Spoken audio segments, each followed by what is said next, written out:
बिस्मिल्लाहिर्रहमानिर्रहीम। मैं Usman online academy की जानिब से इन पेज के लेसन नंबर 15 के साथ हाज़िर हूँ। तो दोस्तों, मैं इस लेसन में आपको ये बताऊँगा कि इस एक पेज के अंदर आप अपने कॉलम किस तरह बना सकते हैं, और इसमें ये भी बताऊँगा कि आप अपने पेज के अंदर अपना एक टेबल किस तरह क्रिएट कर सकते हैं। तो चलते हैं अपने टॉपिक की तरफ। तो सबसे पहले मैं आपको ये बताऊंगा इसमें कॉलम किस तरह बनाए जाते हैं। तो मैंने पिछले लेसन में आपको कुछ बताया था कि मैं बाद में आपको ये कॉलम के बारे में ज़रूर बताऊंगा कि कॉलम किस तरह बनाए जा सकते हैं। तो आज आपको बताता हूँ। तो सबसे पहले आपने क्या करना है, इस एम पर क्लिक करना है। इस एम का मतलब है मास्टर मोड। मास्टर मोड में आपने आ जाना है। उसके बाद आपने एरो की सिलेक्ट करनी है। सेलेक्ट करने के बाद आपने क्या करना है, जस्ट यहाँ पर आपने कॉलम लिखने जितने आपने कॉलम या अपने पेज के अंदर बनाने हैं। मैं आपको समझाने के लिए चलो 4 कॉलम बना देता हूँ। उसके बाद इंटर प्रेस करता हूँ। इंटर प्रेस करने के बाद आपने क्या करना है, उसके बाद फिर ये इस एम को आपने प्रेस करना है, यानी कि मास्टर मोड को ख़त्म कर देना है। तो आप पेज के प्रीव्यू में आ जाएंगे। अब ये आप यहाँ पर लिख सकते हो। लिखने के लिए क्या क्या लिखोगे, इस सबसे पहले लिखने का तरीका इसमें यह है कि आप पहला एक कॉलम फिल करोगे, उसके बाद दूसरा, तीसरा, चौथा, इस तरह पहले पहले कॉलम को फिल करोगे, फिर दूसरे, फिर तीसरे, चौथे, यानी कि तरतीब वार आपने ये कॉलम फिल करनी है। मैं लिखता हूँ आपको आपके समझाने के लिए। तो जस्ट मैं यहाँ पर थोड़ी तहरीर बड़ी कर लेता हूँ। मैं लिखता हूँ यहाँ पर पाकिस्तान का मतलब क्या है। तो मैंने ये लिखा पाकिस्तान का मतलब क्या है। तो इसको मैं कंट्रोल सी और कंट्रोल वी करके आपको दिखाता हूँ। इसको मैं पेज को पूरा दिखाता हूँ आपको। तो मैं कंट्रोल वी करता हूँ। तो पहले ये कॉलम फिल होगा, उसके बाद ये, उसके बाद ये, उसके बाद ये। तो मैं वैसे ही अपने आप यहाँ पर सिलेक्ट करूँ, इस कॉलम में लिखने की कोशिश करूँ तो वो नहीं लिख सकता जब तक पहला कॉलम कंप्लीट नहीं हो जाता। ये देखो, इस तरह ये कॉलम बनाने का तरीका ये है। उसमें लिखने का तरीका ये है कि पहले इस कॉलम को फिल करो, उसके बाद इसको, फिर इसको, फिर इसको। तो उसके बाद आपको जो बताना था कि अपने पेज के अंदर टेबल किस तरह क्रिएट कर सकते हैं। तो उसके लिए मैं कंट्रोल एन करता हूँ। एक न्यू पेज के लिए टेबल इसलिए बनाए जाते हैं कि आप अपने फहरिस्त बनाने के लिए, अकाउंट बनाने के लिए, मार्क्स शीट बनाने के लिए, रिज़ल्ट कार्ड, जो भी कुछ है, मुख्तलिफ़ कामों में ये टेबल इस्तेमाल होता है। तो टेबल के लिए आप इंसर्ट के ऑप्शन में जाएंगे और यहाँ पर टेबल पर क्लिक करेंगे तो आप यहाँ पर आपके सामने एक बॉक्स शो हो जाएगा। तो आपने कितने रो लेने हैं और कितने कॉलम लेने हैं। तो रो होती हैं कतारें। तो मैं यहाँ पर आपको समझाने के लिए 5 रो और 5 कॉलम। इसके बाद मैं यहाँ पर ओके करता हूँ। तो ये मेरे सामने कॉलम और रो शो हो गए हैं। यहाँ पर सामने एक टेबल है। तो इसमें आप जिस सेल में लिखना चाहो तो लिख सकते हो। ये इनके सेल है, चाहे इस सेल में लिखना शुरू कर दो, चाहे इस सेल में लिखना शुरू कर दो। लेकिन इसमें यह है कि आप इसमें लिखोगे तो ये टेबल तब तक शो नहीं होगा जब तक इसको आप बॉर्डर नहीं लगा देते। तो इसमें बॉर्डर लगाने का तरीका ये है, जब आप प्रिंट करोगे ना इसे, तो ये प्रिंट में शो नहीं होगा। प्रिंट में ये कॉलम और रो शो नहीं होंगे।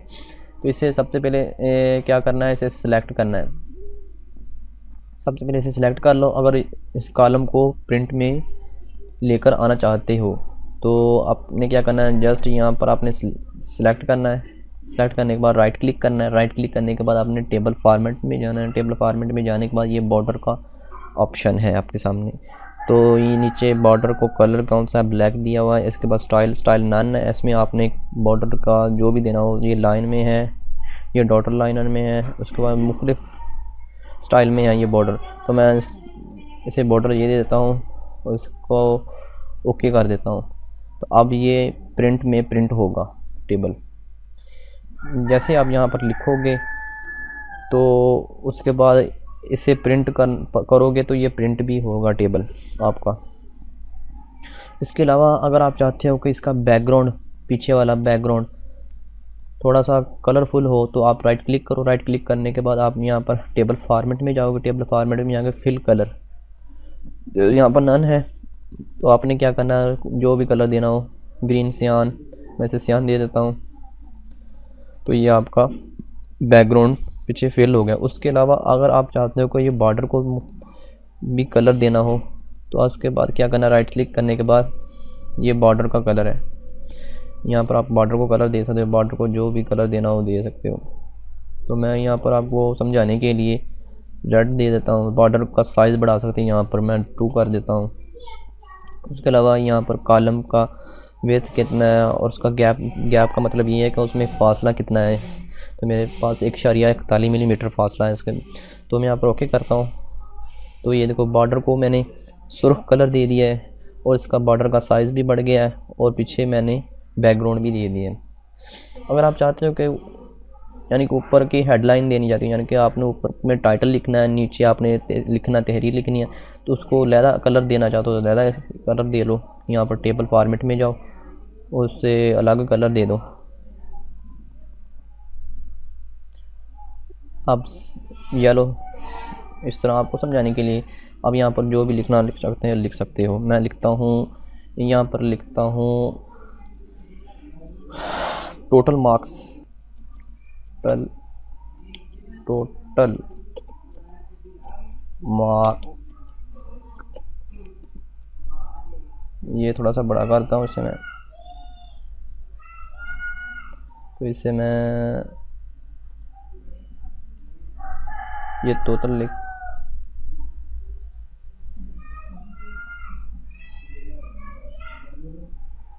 इस तरह। ये गलत हो गया, ये टोटल मार्क्स इस तरह। इसमें टोटल मार्क्स लिख लो, इसमें ऑब्जेक्ट मार्क्स लिख लो, यानी कि हासिल करदा मार्क्स, हासिल करदा मार्क।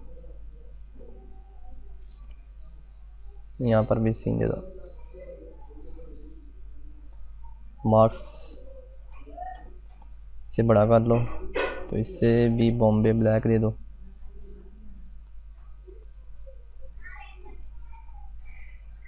तो ये जैसे ये तहरीर इसके अंदर बड़ी होगी तो ये सेल भी ऑटोमेटिक बड़े होते जाएंगे। इसी तरह टोटल मार्क्स, हासिल करदा मार्क्स, इंग्लिश, उर्दू, इस्लामिक, इसमें तो नीचे मार्क्स लिख दो, इसके इतने हैं, इसके इतने हैं, इसके इतने हैं, इसके इतने हैं। तो ये इस तरह मार्कशीट बनाने के लिए टेबल क्रिएट किया जाता है, अकाउंट वगैरह बनाने के लिए किया जाता है। उसके अलावा बैंक अकाउंट मुख्तलिफ कामों में इस्तेमाल किया जाता है इसे। इस तरह ये टेबल क्रिएट किया जाता है इसमें। तो उम्मीद करता हूँ कि ये आपको टोटल अच्छा लगा होगा। तो देखने का शुक्रिया। Thanks for watching.